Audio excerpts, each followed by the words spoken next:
Thank you, Gillis School. We have our treaty acknowledgement. I'm going to ask Trustee Dent to read out our treaty acknowledgement, please. We acknowledge the traditional land upon which Sunrise School Division resides as Treaty 1 territory. We honor our partnerships with Canada's original peoples and respect the gifts of Indigenous history, culture, and language. We commit to moving forward in partnership with our communities in a spirit of collaboration and reconciliation. Thanks, Trustee Dent. Before we adopt our agenda, we have in our room today, and for the people that are listening online, we have Superintendent Timko, we have incoming Superintendent Reed, we have Secretary Treasurer Thiessen, Assistant Superintendent Fieldberg, we have Trustee Smith, Trustee Rowland, Trustee Nicol, Trustee Rowan, Trustee Boyson, Trustee Dent, Trustee Harris. We also have Sarah Scott, our new board support, and we appreciate everything that Sarah does for us. We also have with us Anthony Penner, as Anthony is making a presentation on behalf of Gillis School. And in watching us tonight from the public is Mark Poole. Did I say that right, Mark? Not good, didn't I? Sorry. He's from the Dugald Pack. Welcome, Mark. Did I miss anyone? Okay, thank you. We need the adoption of our agenda, so be it resolved, the board approve our agenda. I need a mover and a seconder. Moved by Trustee Nicol, seconded by Trustee Smith. Any questions of the motion? Hearing none, we'll vote.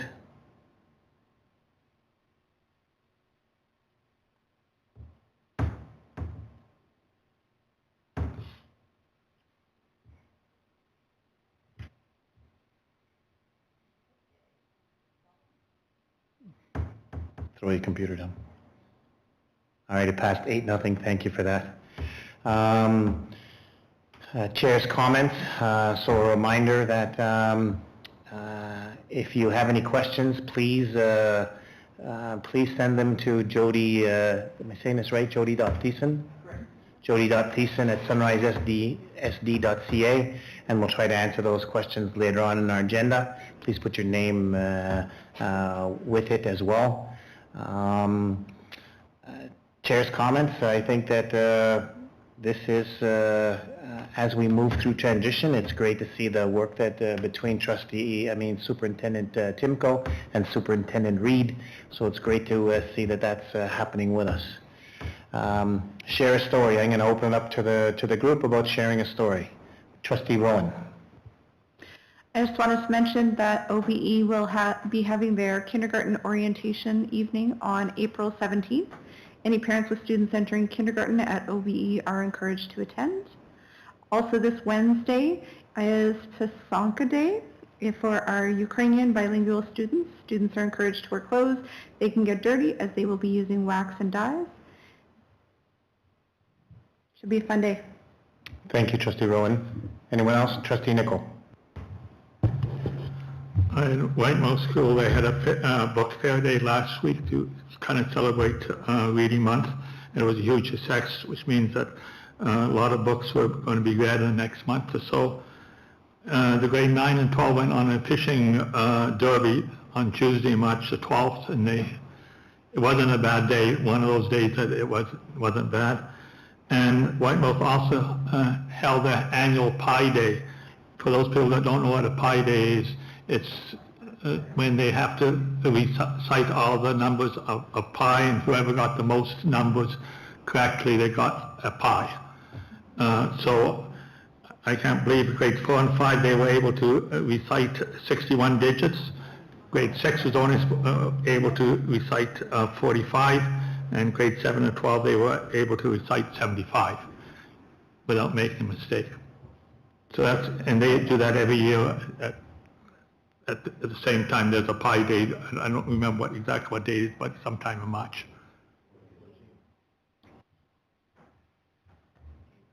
You have to turn off your microphone, Trustee Nicol, please.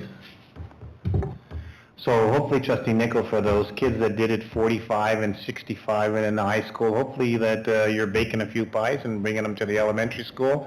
Kudos to the kids there. Thank you for sharing that. Anyone else? Trustee Harris? Trustee Smith and myself attended the Beausejour Early Years Schools Parent Advisory Committee meeting last week. This was our first opportunity to do so due to conflicts with our divisional budget meetings the last couple of months. It was great to see such a strong pack with many parents in attendance.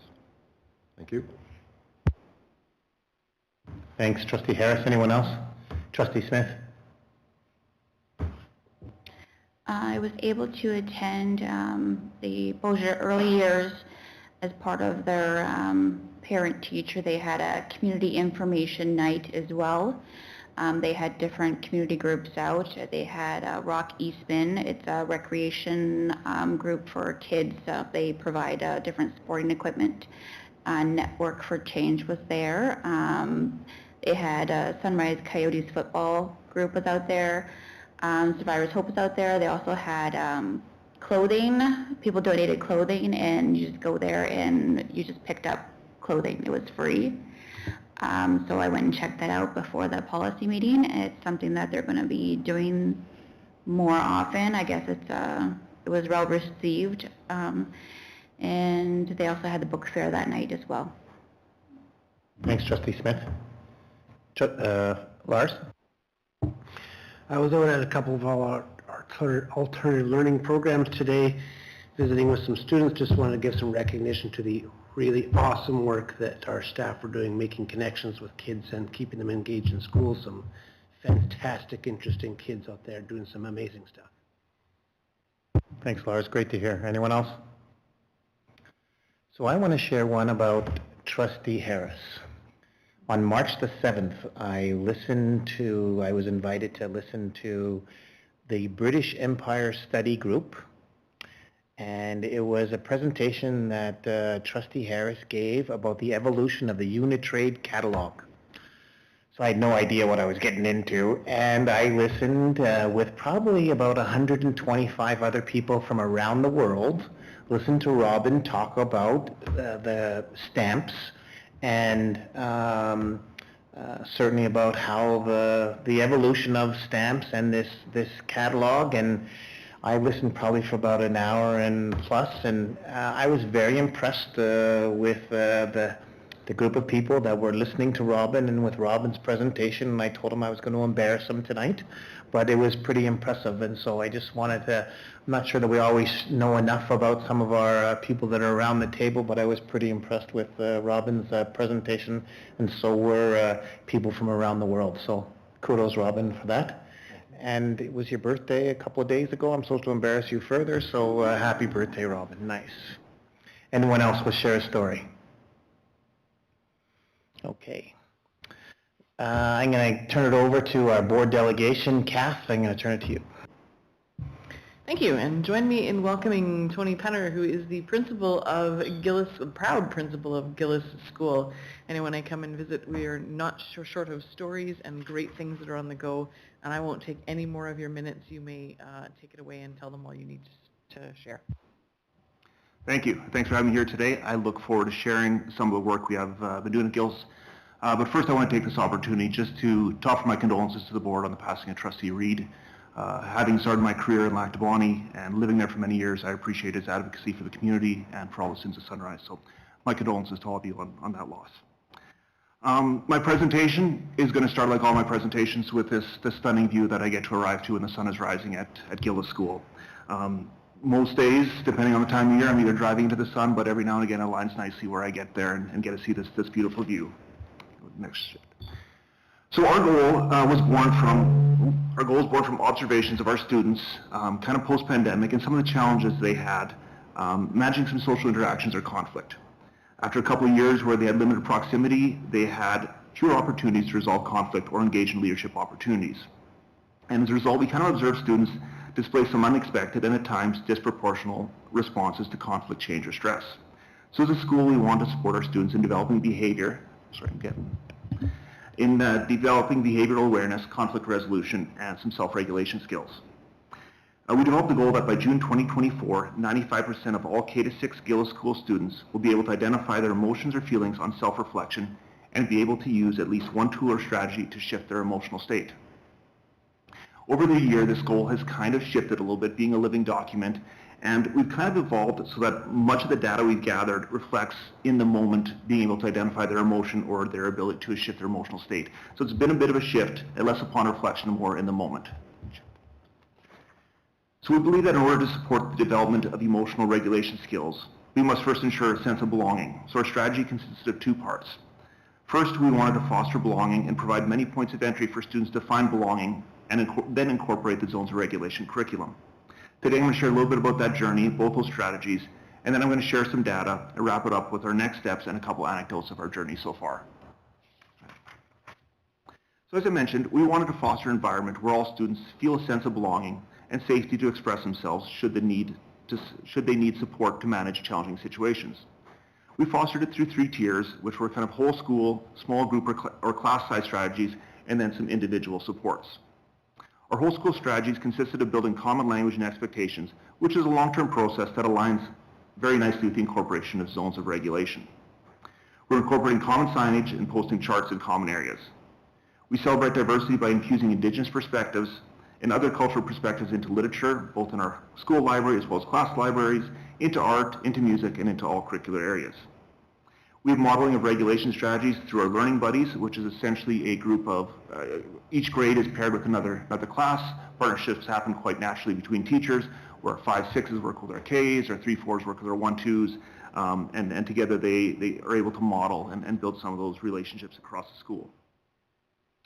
It even extends down to our daycare, because some of our daycare buddies join our 5-6s for some activities as well. We also have many celebrations throughout the year in the forms of announcements, assemblies, spirit weeks, and even a whole school movie celebration following I Love to Read Month Challenge, in which all classes found some success. Beyond building and finding belonging, we also want to make sure we find belonging within a larger community. So we support our students in making connections, most notably through our parent council and their many community movie nights, Halloween dance, and other engaging opportunities for students. But we also wanted to connect them with a more diverse group of community members. So we had members from the Beaujeu Comets, we had MLA member Wayne Owasco come out for I Love to Read Month, as well as some other members. Knights of Columbus brought their free throw competition to our school, which I'm proud to say one of our students is the provincial 5th grade champion. We had RCMP stop in just to chat and have a presence. And the Legion has always joined us for Remembrance Day services. So in a whole number of whole school activities where students can find a sense of belonging. Smaller group kind of breaks down into 2 areas. We have a trained group of peacemakers, which are student mediators that work on the playground to support our younger students in conflict resolution.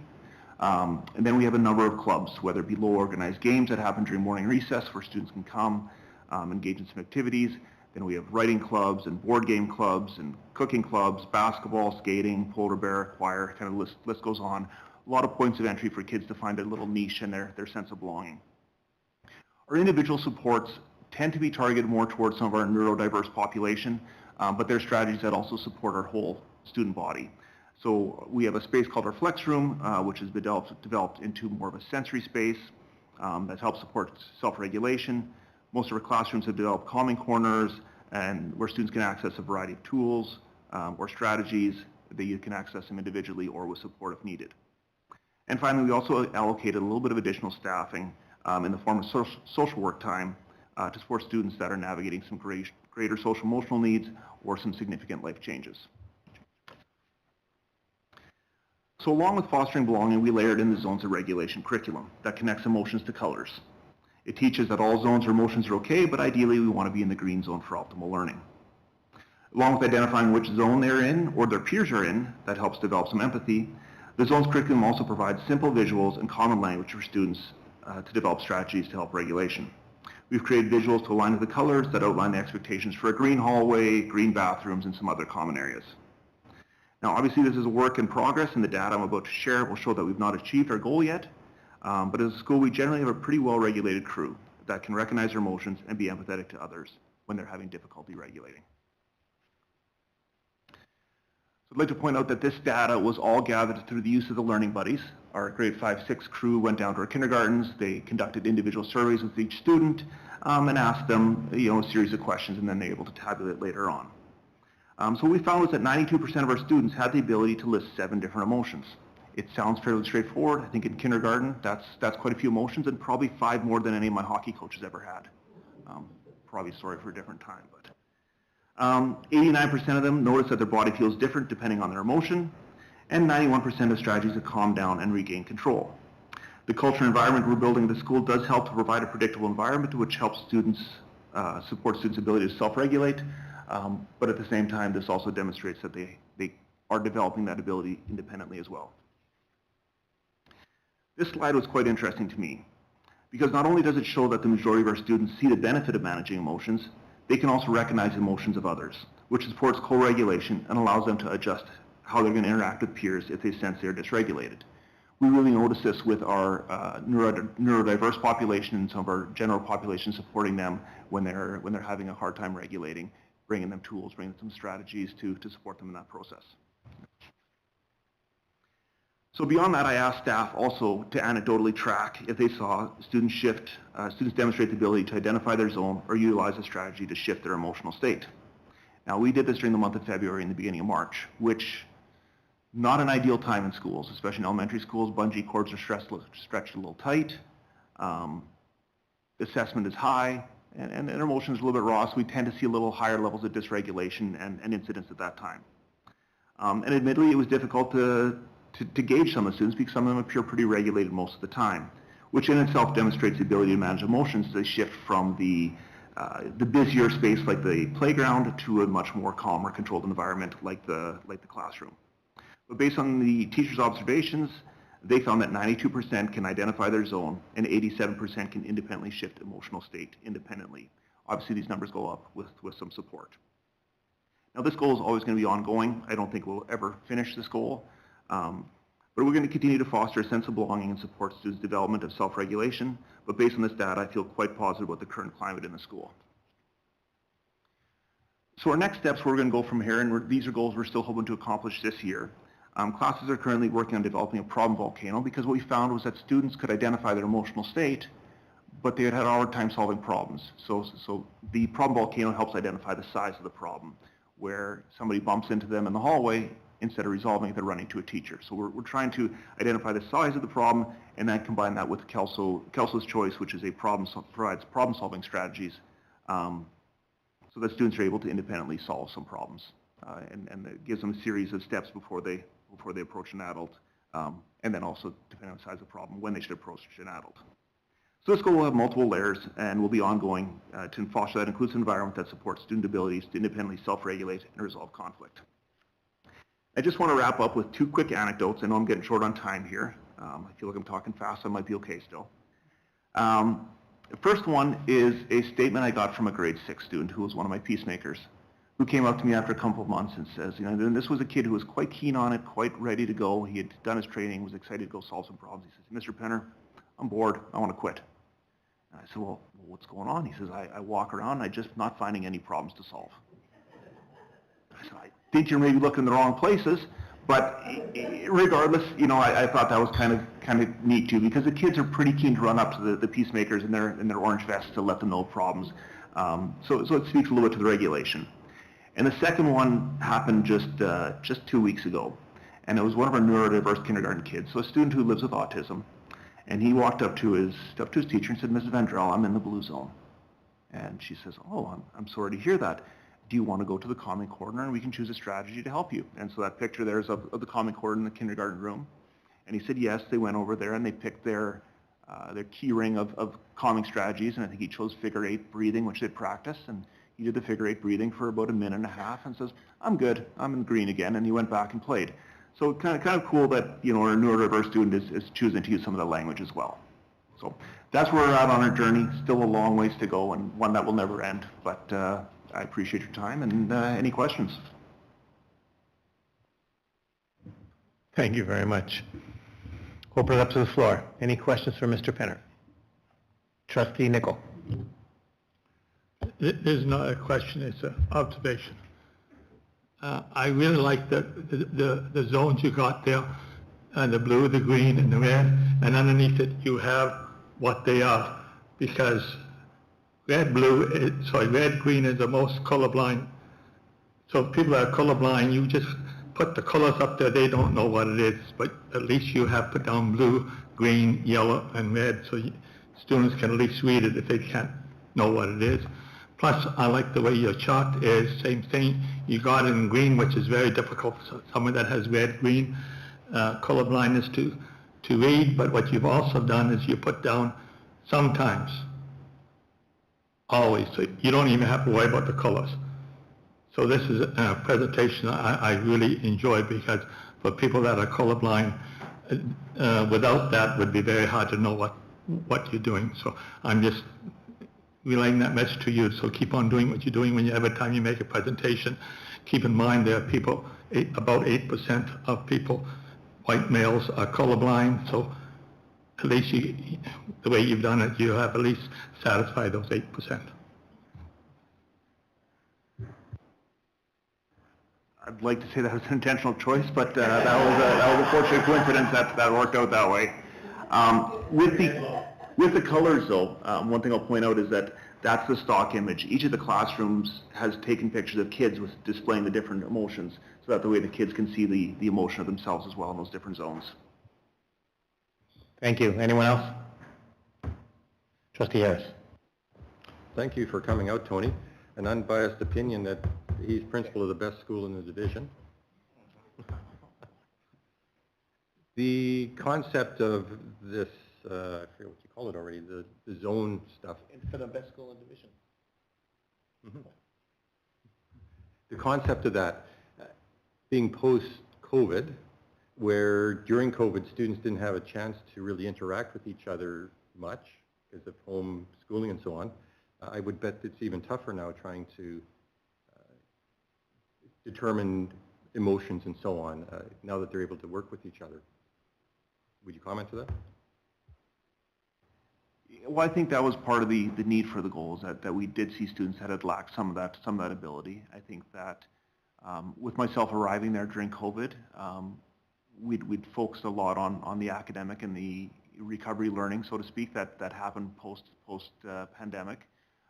But there was also a need to really dive into school culture and support some of that student self-regulation. So this was recognized by the staff as something, before we continue to dig into literacy and numeracy, and we're always going to dig into those things, we also need to make sure we make a concerted effort to foster the belonging and the self-regulation so that the students are in a place to learn.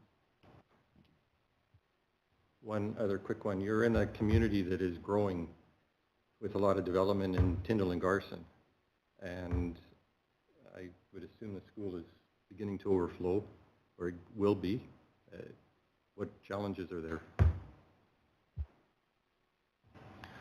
Well, social distancing would be a challenge if we ever have to do that again. The challenges are our classes are getting crowded. I greatly appreciate the budget and the staffing numbers that came back to us. That's going to help us for next year. But we are continuing to grow, and with that comes some additional needs that we're learning to respond to. And one thing I can't speak highly enough of is my staff and their ability to adapt and respond to change and new students. We had another new grade 6 student register today, and it's just a kudos to them that they just keep welcoming in with open arms, and the kids become part of the community pretty quick, because we seem to have new ones arrive fairly regularly, which is a nice problem to have. So Tony, I wanted to thank you for your taking us on the whiz-bang tour of your journey. I think one of the most rewarding parts of my job is being able to come out to all the schools, and I can say that the students in your school from early onset to where they are now are absolutely able to put voice to, well, what is the way that I'm feeling right now? But they've also kind of moved on to how are my actions or my emotions impacting myself and now others? That shift is happening for your students, and it'll be really interesting in the coming years to kind of see how that journey goes for your kids and for your staff, because you are really laying down the solid foundation for it. So thanks for that. Anyone else? Also, just kind of a comment, we deal a lot with nutrition, and we've gotten extra funding for nutrition because they say that children can't learn on an empty stomach, and I totally understand that. But I think even more important is their emotional status, and if they don't feel safe or if they are down, how do you learn when you're in that kind of emotional state? So I love this program. It sounds very exciting. It makes me happy to know that this is what you're doing in your school, and it's easy to understand and easy to identify, and kudos to you. So it seems like a great program. Well, I think as a Mennonite who didn't grow up being able to acknowledge emotions, probably I needed it simple, so that's helpful. And then, you mentioned nutrition, and I'm very fortunate to have a community that supports that as well. We have some family and community members that do help support our nutritional needs of our kids. So again, that's part of the connection that the community is large to support that as well. So a couple questions from me. One is, can we borrow your grade 6 student? Because I'm sure there's other schools. If he's bored there, we can probably use him somewhere. Nice work. You made a comment, classes are getting crowded. Tell me about your class sizes. Grade 3-4 are 27. Grade 5-6 are currently at 25, 26. Tell me about all of them. K1-2 are both very manageable right now. We have 33 kids in K, so that's over 2 classes. And then our grade 1-2s are at 22 across the board right now, I believe it is. Okay, thanks. So you've got 8 trustees, and we just finished doing a budget. And had you been here prior to it, what would you tell us that's one of the most important things budget-wise for your school? The first thing I would have said is staffing. And that was the biggest thing because, like I said, it is getting, it is difficult to manage classes that size. And then the second thing would be SBDM and having that opportunity to direct some of the funding. So those would probably be the two things that I look at the most. Thank you. Anyone else? Trustee Dent? Just one more for me. I know it's not about your presentation, but we seem to be talking a lot about the school capacity. You do have a few portables. I'm wondering with your common spaces, so things like your library and your gym, are you feeling that those are starting to get overcrowded, being that you're continuing to add more homeroom classrooms? I would say not at this point, not yet. Right now in our schedule, we still can work it so that people are getting an appropriate amount of phys ed and library and music time. One of the challenges that we have with the structure of our school is the music room directly adjacent to the gym, but that's not a space thing. That's just an interesting design that they have for that building. And in terms of the portables, one of them will be in use as a classroom next year. Trustee Smith? I remember, I believe that one portable wasn't being used yet when we were on the tour, right? Yes, correct. Both one was being used by clinicians, the other one was not being used. Next year, I would anticipate one will be used by clinicians part of the time, and the other one will be a full-time classroom. And if I can just add, I would anticipate if our growth continues, we already have 35 kids registered for kindergarten next year. I would anticipate that we'll be using the other portable within 2 years. Hopefully. There's my pitch for budget for 2 years. Okay. Anyone else? Well, thanks very much for coming out and sharing this information with you. I too like the idea that, okay, you've chosen a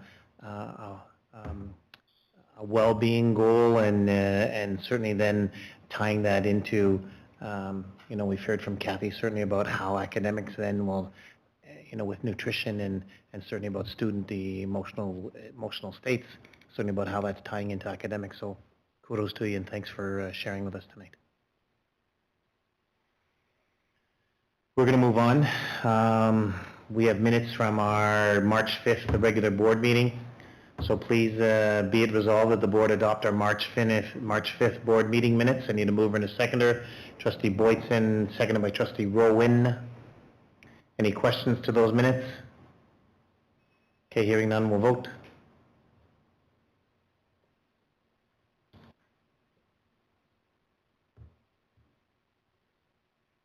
Past 8-0, thank you.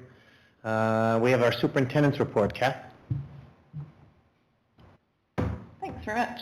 I'm going to grab 2 pieces off the superintendent's report to highlight, and they are parts that are coming from the province of Manitoba. So Manitoba Education and Early Childhood Learning, which we affectionately call MECL, shared out the gate last board meeting that they weren't doing provincial assessments. That was on February 28th. And then since that last meeting, they've come back out and they have said that, sent out to divisions that February 28th letter has generated concern from some parents that halting the assessment program will disadvantage students as they prepare for post-secondary. We will continue the provincial assessment program, specifically the grade 12 provincial test. There will be no change to the provincial assessment program for the 24-25 school year. We will move forward with modernizing our provincial assessment program at grade 10, and thanks in advance. And so we just wanted to make sure that we share that as quickly as we can with schools and with you, because these are places and spaces where they aren't divisional decisions, they are Manitoba education decisions, and we have to be ready with those changes whenever we get them. So we try really hard to make sure we get the information, share the information, but then also can operationalize it, because we don't want to be going one way and then the other. Just wanted to make sure that I highlighted that.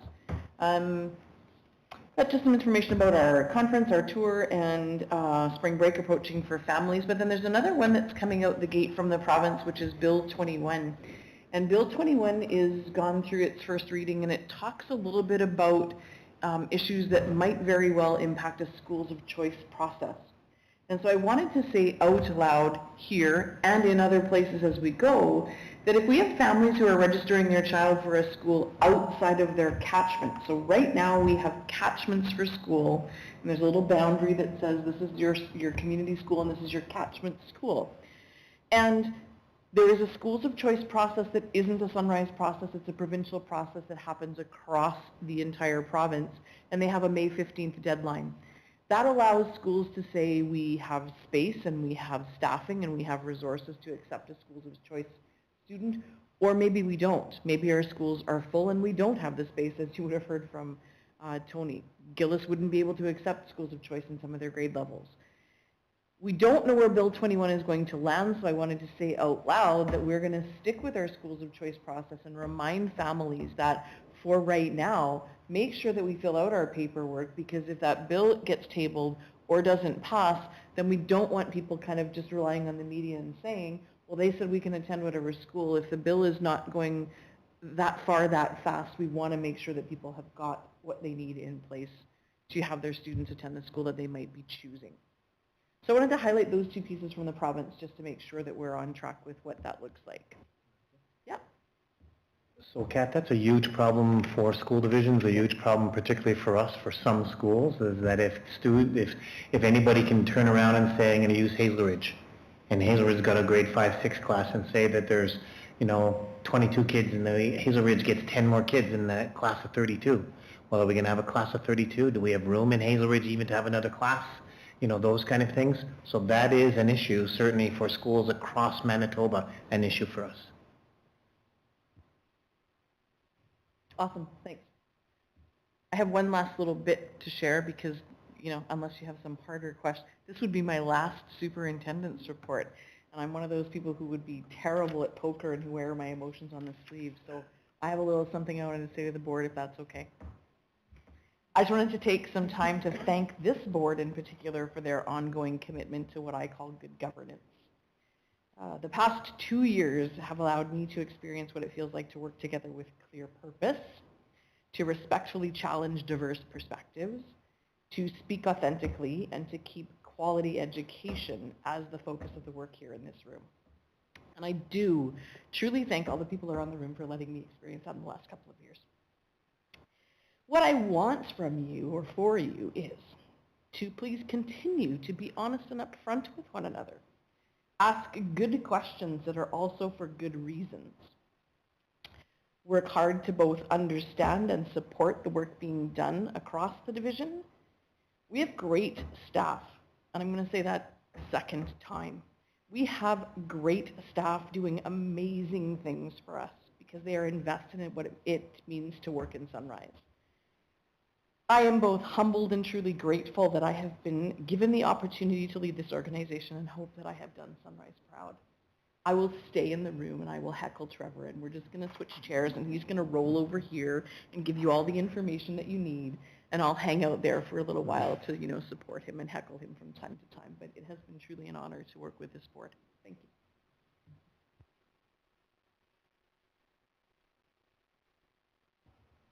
you. Yeah, thanks, Kath.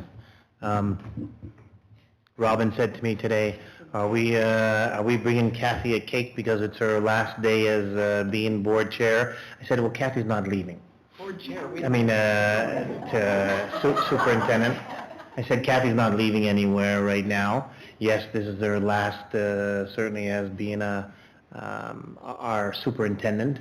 But Kathy's certainly going to be go ahead and with us, and we're still going to poke and prod her and you know what, jab her and want her to help us as we go along. That's what the purpose was, you know, for us to bring somebody in over a 3-month period to help us. And Kath, we're in pretty good position because of your leadership. So we do thank you for that. We're going to have more time to say this officially and think of all the great stories. So we'll go ahead and save that for us. But thanks, Kath, for that. Any questions for Kathy or comments certainly with regard to her report? So I guess, Kath, with your report, you just need to be a squeaky wheel. Squeaky wheel with regard to enough parents complained about provincial exams. Oh, provincial exams are back. Kind of interesting. Very, very interesting. So interesting about squeaky wheel and what you ask for, you know, as to where you go to. So I think the moral of the story is if you don't speak up, you're not really getting kind of what you want. And if you want to go ahead and do it, push the issue. Thanks, Kath, for doing that. Anyone else? Trustee Boyton. Just to say that the squeaky wheel, but you also have to be heard. So it's nice that they were heard and the decision was overturned. You know, so they're listening to what people want, and that's what we expect too. We want to hear what people have to say in our communities because that's what guides our decisions. You know, that's a great point, Lorraine. It's really about that they were heard and the government or the Department of Education, no, but they listened, then you know what, they made a change. So some people will say, oh, well, you know what, they backpedaled or made something. No, I think part of it is they did listen. And that's a pretty big deal, I think, for people, much like it is for us, is that we do want to hear from people, certainly. So thank you. We have the draft reporting schedule. It's there for information. Does anybody want to comment on that? You have it there. Any comments to that? Okay, let's move on to 7.1, Secretary Treasurer's Report. Jody? Thank you. Yeah, so I'll pull it up here. What I have here is the Secretary Treasurer Report. Following Kathy's nice little saying, I'm not going to add anything further to it. But I will have a slideshow prepared later on in the year. Anyways, I just want to say thank you to the finance team who has been supporting me for the last couple of months. But we're happy to say Matthew Bialik will be joining the team next on this leap in tomorrow. So we're pretty excited to work with him. So we're welcoming a new face to the finance department. Staff are going to be busy though. March 31st, we're preparing for the provincial year-end. So a lot of training with the new faces, and folks are taking on some new responsibilities. So I'm happy to see some folks growing in their roles. After last board meeting, we passed our budget. All the municipal tax levies went out to the municipalities. So far, no feedback, so they're not ready to tar and feather us. Yeah, so the information has gone out now. In the next couple of months, the municipalities will be passing their budget, and then usually June, July, and August is when those tax bills are sent out. So that's when I'll be anticipating some feedback from folks. Transportation, we were busy. After the March 6th board meeting, we submitted the request to purchase our 7 new buses. There's a whole bunch of projects going on in maintenance that they're trying to wrap up. One little project over the spring break is actually Hazel Ridge with their accessibility lift. We're actually replacing the flooring around that. It was completed, but not to our standards, so we are bringing in a contract with work with Red Lake Construction. We will be redoing it to a better standard. I think I've updated everybody in the last couple of projects. So I'm happy to say that the Springfield major renovation for the mechanical room and roof replacement, we're down to just waiting for the chiller system. We have had a number of tests done now with the new air units that have been installed. Any flaws or defects that we have been monitoring and basically monitoring on an ongoing basis. We had a really cold snap a few weeks ago that really put those units to the test, and we found that they were meeting satisfactory needs. They were able to regulate and hold their temperatures. We haven't had much variance or varying temperatures in the classroom, so we're happy to report those units appear to be meeting our needs and satisfactory requirements there. We will monitor it still. The next step is to install the chiller system, the air conditioning system on at the school site. That'll take about a month and a half for all the connections to balance out again. So then we'll have to test the system one more time. So we're near completion for the project, but not complete yet. The next department that's been busy is IT. They've been working on their summer renewal timelines. We want to make sure that we have our computers on site by July 1st so we can start rolling it out. A new addition to the report, I just wanted to note Anola School unfortunately has been having some internet problems with their system. They were down yesterday, they're down today. Due to the wind, we were unable to get a tech to climb up the tower to actually get the radio frequency device or the radio device that connects the internet to Anola. We weren't able to get that all updated or fixed, I should say, not updated, just due to the wind. So depending on what tomorrow brings, we hope to have somebody out. We have to bring an outside company out to go up the tower and fix it. So we'll be monitoring that one closely. We don't want a school to be down for this long of a period of time, but we are working on alternatives if we can't get it up and running by tomorrow. So. Thanks, Jody. Any questions for Jody? So Jody, I see certainly that one of the things talks about the municipal tax levy, and it went out. I think that if, as a board, if we can continue to be proactive when around budget information, it just by chance we happened to share with all of the municipalities about what our budget was going to go ahead and look like at a meeting. And lo and behold, when we made a decision and people have heard about it, we're not hearing a whole lot of things back. Usually we would hear from municipalities. We haven't heard from municipalities. We really haven't heard from the public as well. So whether it's the work that people are doing in their communities or part of it is us being proactive, I think that if we can continue to be proactive in next year, make sure whether we set up a meeting with the municipalities or share it with them, I think it's a good idea for us to go ahead and do this, not knowing what, of course, next year would look like. But there was a hefty tax increase, and we've really had very, very little feedback. So maybe you'll get some more now, Jody, as to where you go through, so understandable. Oh, Trustee Rowan? Jody, I'm just curious, with Anola's internet being shaky or down, how that's affecting our phones and if parents are still able to get through. As far as I know, our phones are affected. We have put out some information about reaching out through our emergency phone number, but that is something that we are very concerned because we know the families make phone calls to let us know where the students are or if they're coming or going. So yes, the phones are affected because of the new system that we upgraded to. Anyone else? Okay, thanks, Jody. Appreciate it. We're going to go to board business. We're talking about Ward 8, and of course, unfortunately, that's with the passing of of Trustee Reed. So, Jody, want to take us through what we're looking like with regard to Ward 8?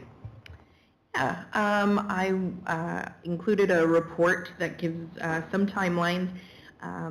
Election day would be or will be May the 6th. We're looking at the location for the poll to be at the schools. We're just communicating with the schools to settle that. When it comes to timelines, we are putting the notice to the public. It's gone out. There is going to be a nomination period, March 25th to the 31st. So the idea is at that time is when we can accept nomination paperwork. You have until April 1st to withdraw your nomination papers. If there's no application, then the board would have to appoint somebody to that position.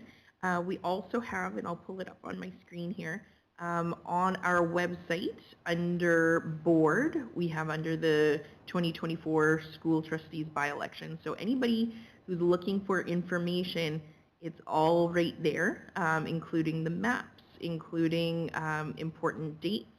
So we have a candidates package, and on there, the front page identifies the dates when we need to receive the documentation by. We will be open from 8 a.m. to 5 p.m. to receive packages here in Beausejour at 75 5th Street. And during that period, we also have between now and the election and beyond that, we have our SEO, Crystal Kramer, who will be overseeing that. Her email and contact information is on the front page of this document, which is located on our website. And if you have any further questions or need clarification, or if somebody is just wondering, what's it all about, what does it look like, she can help you out what the election is all about. Some folks have in the past asked, what does a trustee do? What does this job look like? I can answer some of the questions, but I think a good option for people in the public is to reach out to a local trustee sitting at the board here just to find out what the workload's all about. So hopefully that answers a lot of questions, but as always, I'm available for more. Sure. Thanks, Jody. Any questions for Jody? Trustee Nicol. Was there any, not quite sure whether there was any indication here, but I'd like it to be known that as long as you're a resident of Sunrise School Division, you can run in this election. You don't have to live in Lac Du Bonnet. So I'm not quite sure whether that was clear here or not, but it can be anywhere. And as long as you live in Sunrise School Division, you can run in the election.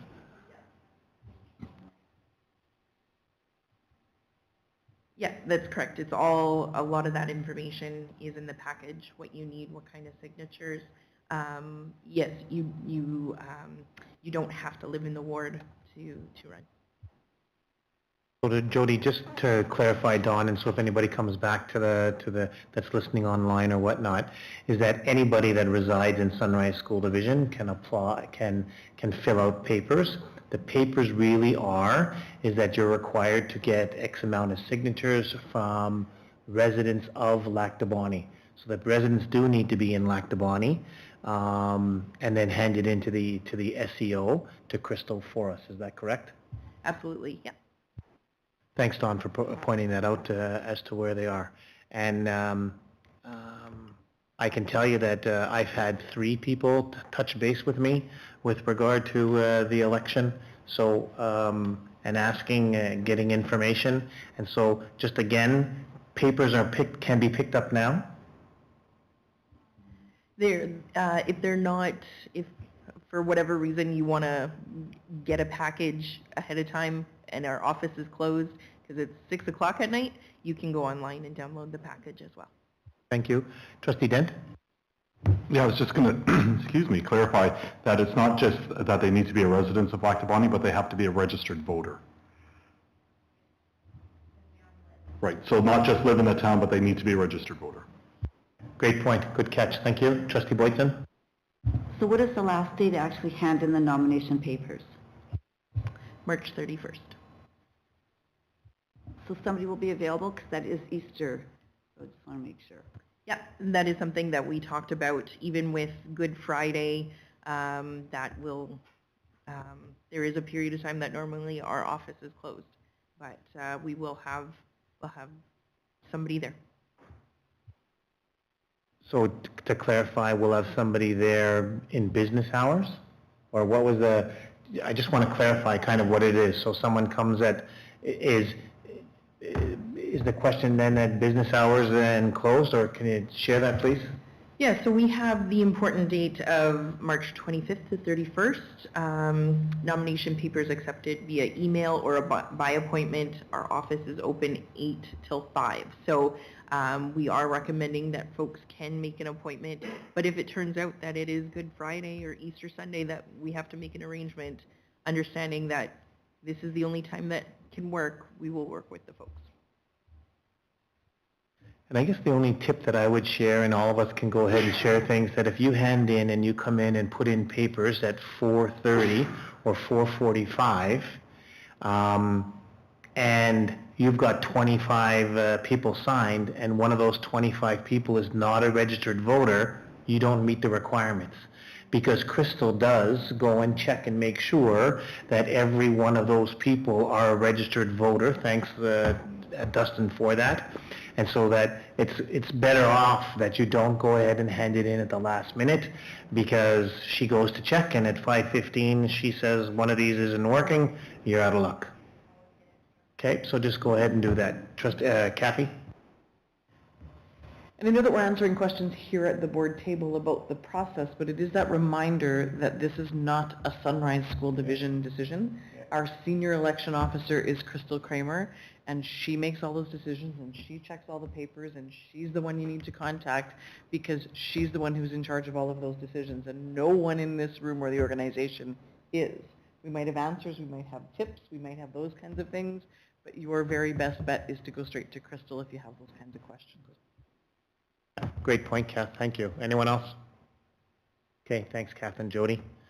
We're going to move on to our Sunrise Long Service Retirement Dinner. Kath? Yep, I need to say out loud that this has nothing to do with the fact that I'm retiring. We do this every single year. You will note that I am not on the committee this year, but what the ask is at this point is that the planning committee is chomping at the bit to get together to pick a date and venue and those kinds of things, and we typically have a trustee or two who helps sit on that committee and do the planning. There are always opportunities for speeches and toasts and roasts and those kinds of things that will come up. That's not necessarily happening at the committee level. This is some of the what are we doing in the order of affairs that we plan the evening for. So we're looking for one or two trustees to help out. So one or two trustees interested in sitting on this committee. Lorraine is interested, Dustin's interested. Going once, going twice. All right, Lorraine and Dustin, thank you very much. That was easy. Accessibility legislation, is this you, Lars? Okay, Kathy. So I won't put the page up on the screen, but it is an important piece for us to know that Accessibility Manitoba is legislation, and I've given you the past report because this would have been a report that we shared with the previous board in terms of compliance to the pillars of the accessibility legislation. And very overarching, every 2 years a new accessibility standard comes in. And so it outlines what are the ones that we've unrolled so far, and we track the training and all of those kinds of things. We have a new standard that is coming up for May 1st, and so we have been working with our schools and our managers and all of our folks who post to the website. Because the newest standard is making sure that all of the documents and the pictures and our website is accessible by software that is a reader or an accessible software. So we are doing work on two very important things, and that would be on documents and making sure that our documents are saved properly as an Adobe document so that it can be read, and also having alternative text for pictures. So we've been doing some work training folks saying, you know what, the picture really needs to describe what's happening, not just that it's the date that's on the picture. An example might be that we are having a pancake breakfast on April 10th somewhere. That's information, but it doesn't describe the picture that says, staff at school X making and flipping pancakes for students in kindergarten. It's the description that's really important for the accessibility, and it's the document that needs to be kind of gone through to make sure that it's accessible. You will note that on your computer there is a little accessibility tab, and when you go to save things as a PDF, when you go to export things and it's not accessible friendly, you'll have a little accessibility helper pop up for you telling you what you need to do to make that accessible. So if you go to export a document that's a Word, or you export a document that's a PowerPoint or a publisher, if it's clean and good to go, you'll be going, what is she talking about? I don't have a little accessible bubble. Give yourself a pat on the back and say, I've done a good job. If you do, you'll have what are your accessibility hints that come up. And you can click on those and learn a little bit more about how to save those documents. So the last piece that I want to say is that we've also encouraged all of our sites that if we're specifically required to be compliant on website, it's a good habit and practice to get into to be making all of our documents accessible, because as you're sending them as emails, they also need to be accessible. It's not just our website where we're doing those kinds of things. It is a here forward, but we're also looking backwards at things that are frequently accessed by people on our website. Good to know. Yeah. No, good to know. Yeah, of course, that's what I see people looking at do it. I see something. Okay, thanks very much, Kath. Any questions for Kathy? You need to go on. The question came from Trustee Smith is about wanting to get help about going ahead and doing that, and I'm sure that we'll send that, you know what, we'll get that information sent to everybody. Thank you. We're going to move on. We have our grade 9 to 12 credit attainment report. Kath? I feel a little like, you're getting way too much of me today, so sorry. This is a report that we've been looking at for a number of years, and I wanted to just draw some attention to the first statement here. So as we were digging into it, we were having some difficulty with the data, and the data kept pulling for a full year period, different full year periods. And so I am going to wait with the data and bring it back on April 2nd, or have Trevor put it in his pocket and bring it on April 2nd to make sure that we have just the semester 1 data. Schools look at credit attainment as a really important factor, especially at grade 9, because that is one of the strongest indicators of success in high school and beyond. So I want to make sure that you have the correct data. You can have all of this pre-information about where do people get how many credits and how important it is. It talks to you about what that data might look like. You could go back to last year and say, oh yeah, what is she talking about? There's the report. But I didn't want to bring you a report that wasn't wholeheartedly correct, so I would, with permission, ask to table that to next meeting. Yeah, I think it's a great idea, Kath. Go ahead and table it, and that ties into a little bit of a conversation that we're having, with absenteeism and where that fits into this as well. So thank you. So we'll table that. Thanks. 8.5, field trip fees and fundraising. That's you, Kath? Yeah. Look at that. I'm back. This is one that is, I think, just making sure that we all in the room have clear direction. It's a pretty brief report, but it is kind of that notion that the stance of this board was that when we have curriculum-based field trips, that we weren't asking families to be paying for curriculum-based field trips, that we had funds and dollars, that if the class was going to the museum or the class is going to and it's a class-based trip tied to a course or to a report card or to a credit, that we were covering the cost of those field trips. It is important that the schools are using their allocated operating budgets, because they do have several places that they can get that funding from, but they do need to set some limits for criteria.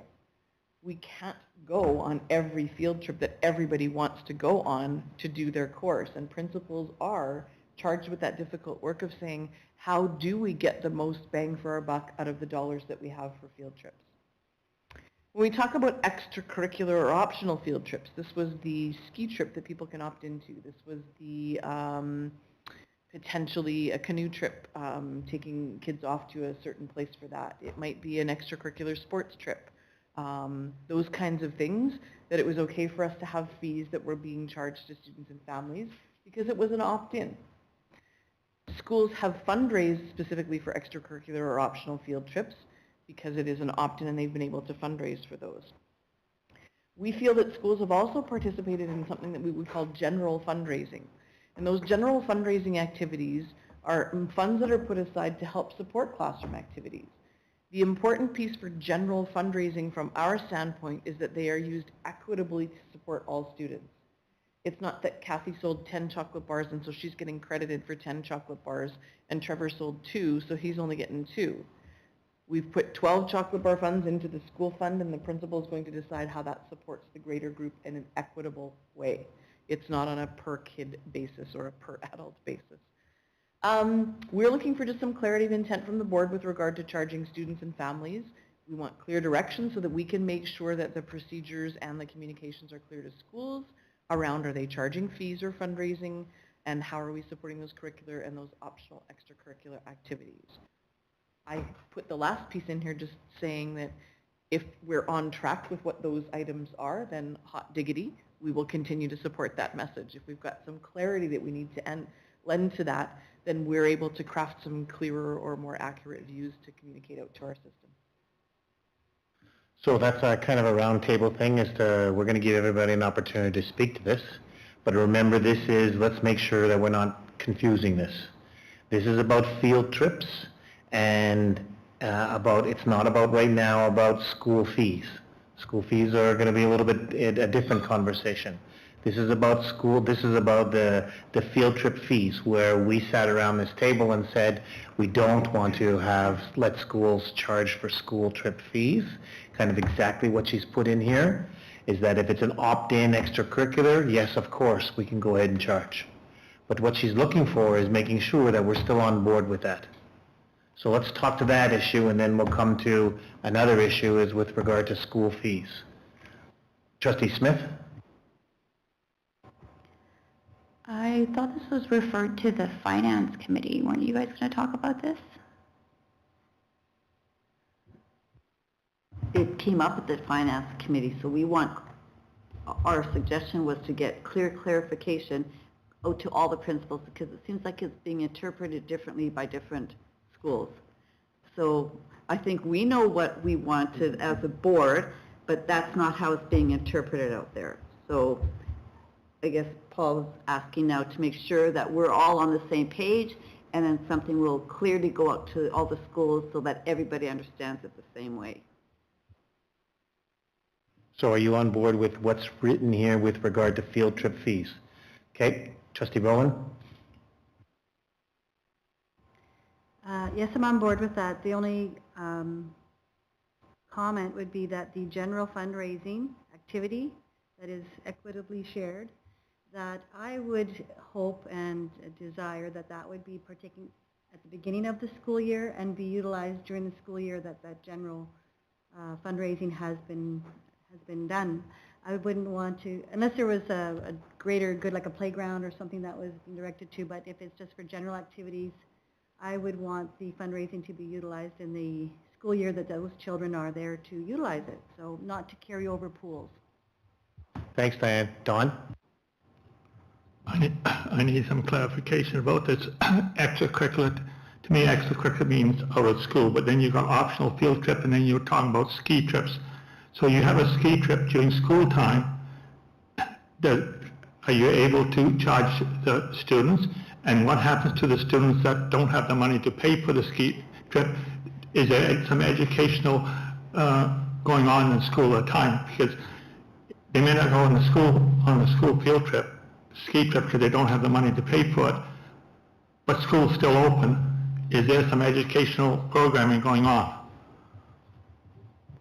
So again, I think that's where we talked about, is it tied to curriculum? I don't think there's any doubt at all that a ski trip is a good social activity, it's a good sporting activity, it's a good opportunity for some families who may not take their entire family skiing, but it's not part of coursework that's happening tied to curriculum.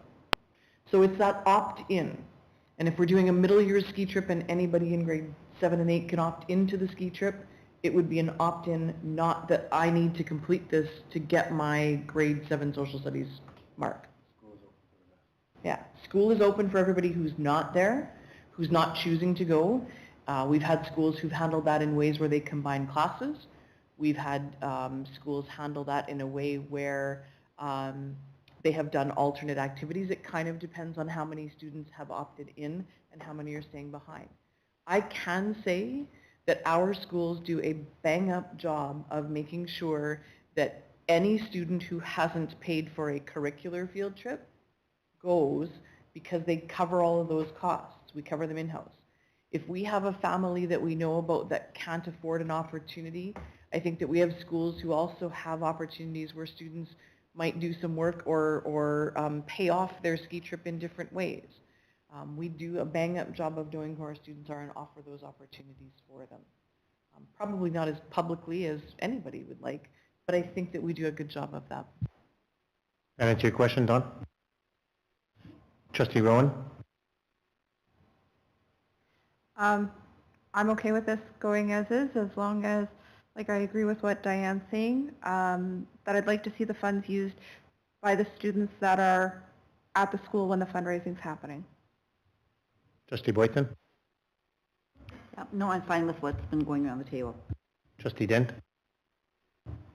Well, you've already talked to 3 of the 4 Finance Committee members, so I'm of the same opinion as Diane, Melissa, and Lorraine, that it be fundraised preferably at the beginning of the year and dispersed amongst all the kids that had fundraised. Trustee Harris? I'm fine with this also. I'm not sure if maybe I haven't heard it. The fundraising, if a student does not want to fundraise for whatever reason, are they being forced to fundraise? Yeah, that's a great point, and no, it is optional. So if we're doing general fundraisers, it is that there are chocolates available to be sold. And again, some people have a large family or have large connections here and some don't. We don't want kids going home, I feel like I'm picking on the chocolates. We don't want them going home with the vegetable fundraiser or the poinsettias or the whatever the thing is, and saying, I've got to sell 10 of these. It is an opt-in and we want to sell as many as we can, or people can opt into different fundraisers. That's a great point.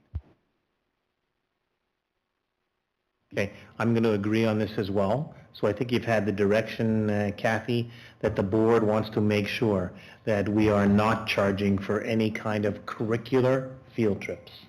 And if there are extracurricular field trips, going to skiing as you're using, absolutely people can go ahead and charge. What Trustee Nicol talked about, then, you know, for the students that don't go, there needs to be the option for them being back in school. There are a couple other things, but Trustee Smith.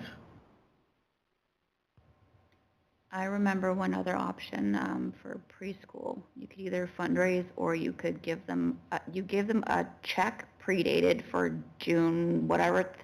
If you didn't fundraise, they cashed your check. Okay, so I think that there's probably 2 other things that I'm not sure we answer today, but we need to make sure we talk about. One is general fundraising, Kath, and the general fundraising is exactly what Alicia just Trustee Smith talked about, where people feel obligated to fundraise. And you know what, we need to have a discussion about that, because I don't think that the board supports that. So when somebody does that, is that okay, I can fundraise chocolates, but if not, I'm kind of feeling I'm browbeated into giving a donation to something. I think that that's a discussion that we have not had, but we probably should have, and maybe that's something we put on an agenda, Kath. And the other one is school fees. I think that it was pretty clear that this board said is that no, you cannot charge students school fees. I do think we have some of our schools doing that. It's probably, again, let's bring that on our next agenda to talk about school fees, because it's a surprise, and I don't want to surprise you, but I think general fundraising and school fees, let's have that conversation at another time, because again, I think this board was very clear, no charging school fees, and we have some schools that are charging school fees.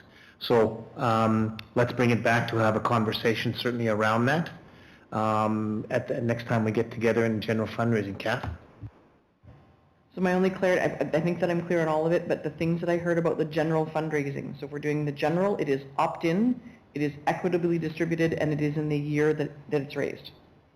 So we haven't had I think that yes, that's been brought up by a couple of trustees, but let's have a discussion about it. I'm not sure that unless we want to have a discussion about it right now.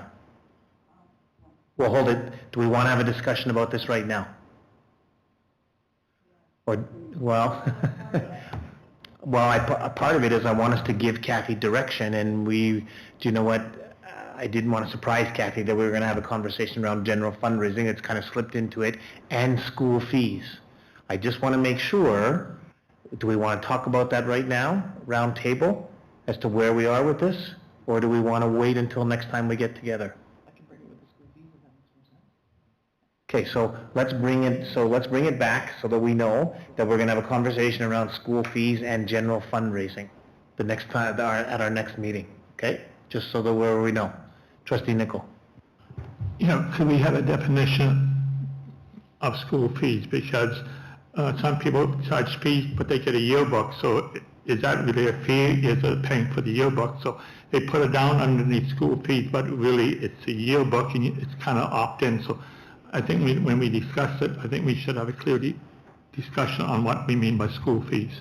Okay, so that's great there, Don, is that you've given them some information. The issue I think that most of us have, as long as it's opt-in, if you're forced to pay for something, it's not an opt-in. But let's have that discussion certainly as to where we are, general fundraising, school fees, and as to where we go. Fair enough?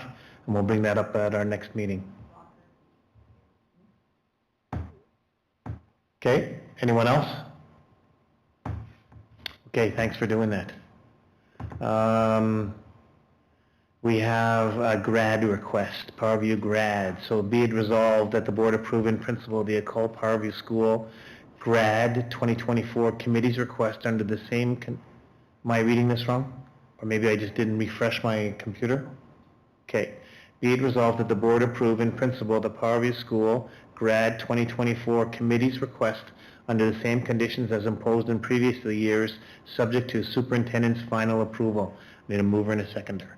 Moved by trustee Dent, seconded by trustee Rowan. Comments to this? Anyone? So I'll just share is that Parview School has used the school in the past. There is no community hall that is there. So they've held grad with alcohol in the school gym a number of times. So let's just get it out in the open, and they've used it. Any further questions? Okay, hearing none, we'll vote.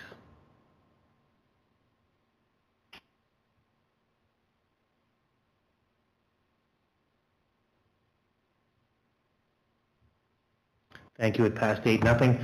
I'll be able to go home tonight. Thank you. Policy committee. So trustee Nicol, anything update that you'd like to give to us with the policy committee?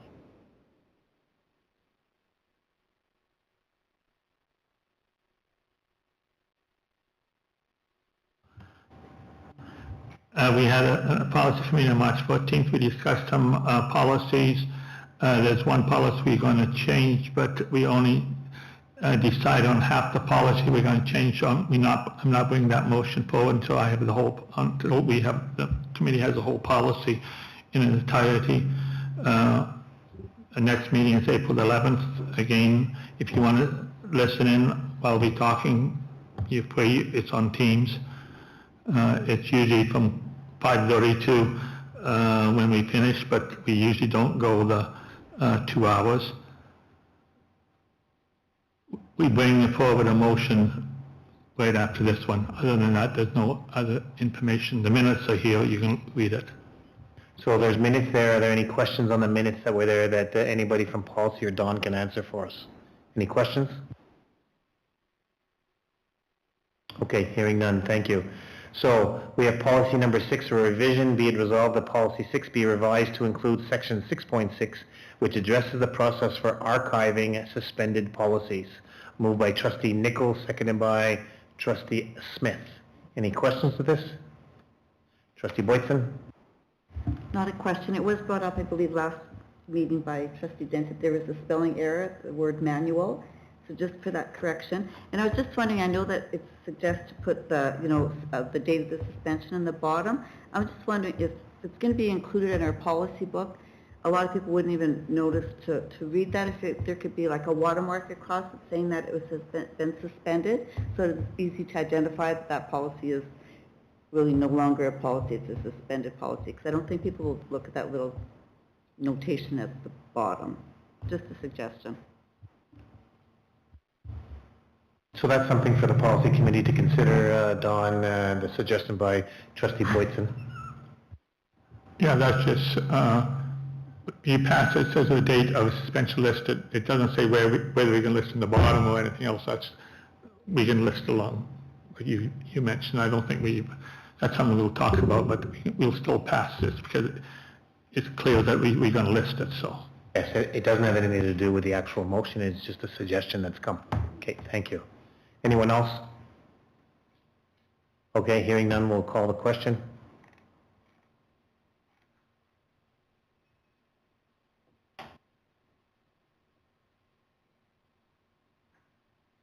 Thank you, it passed 8-0. We have our Finance Committee, so Trustee Boytson, you're the Chair of the Finance Committee. Any updates? Our meeting was just last night, so nothing has been uploaded yet, so we'll just add this, it'll be on the next agenda package. Thank you. So there's no check register. The Education Foundation meeting has been moved from tomorrow to next week, correct? April 3rd. April 3rd, thank you. Okay. For professional development, I think that Kathy made aware to the public, but it's just so that you know, is that there's probably 200 different trustees that are congregating on the 21st and 22nd at the Victoria Inn for the annual general meeting that's going on. We are all attending, and so it should be a good one.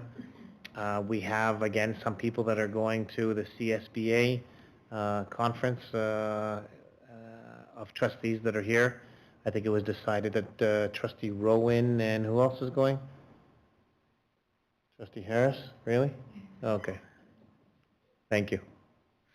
Divisional Financial Summary Report is that you've put it together, Jody, that's in there. It's for information. Is there any questions for that on 10.1 from anyone? Okay. Thank you.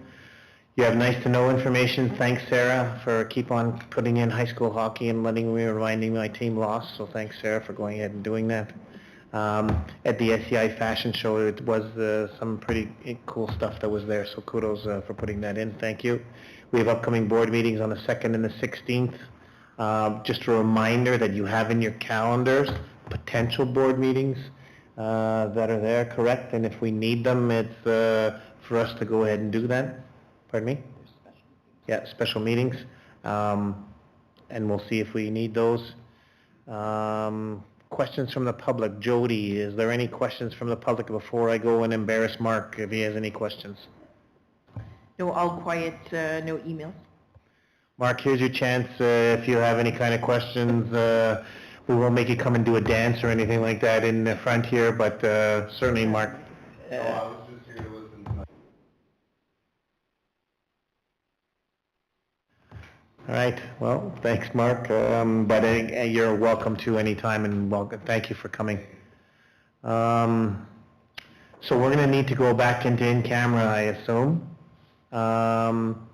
We can do those motions prior to this and then go back into in-camera. I don't think that we're going to have any motions coming out of in-camera afterwards. So let's go to the motions that are from in-camera. Be it resolved that the board offer the position of Principal of Divisional Student Services effective September the 3rd as recommended by the Superintendent. So I need a mover and a seconder. Moved by Trustee Nicol, seconded by Trustee Harris. Any questions to this? Okay, hearing none, we'll vote.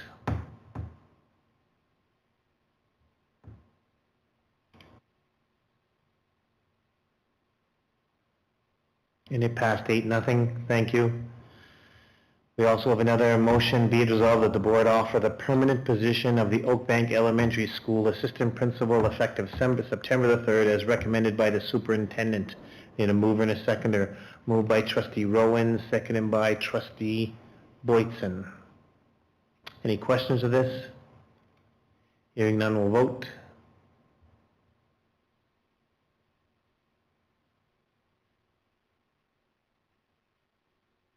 And it passed 8-0. So we do need to go back into in-camera. So I'll let people that are watching, and Mark, I'll let you know, is that there isn't going to be any kind of voting that's coming out after this. So thanks for coming. It's really me telling I'm kicking you out. But really there isn't any board business that's going to happen as far as motions. So thanks very much, Mark. Thank you, everybody, for letting me be here. We're adjourned. Come again.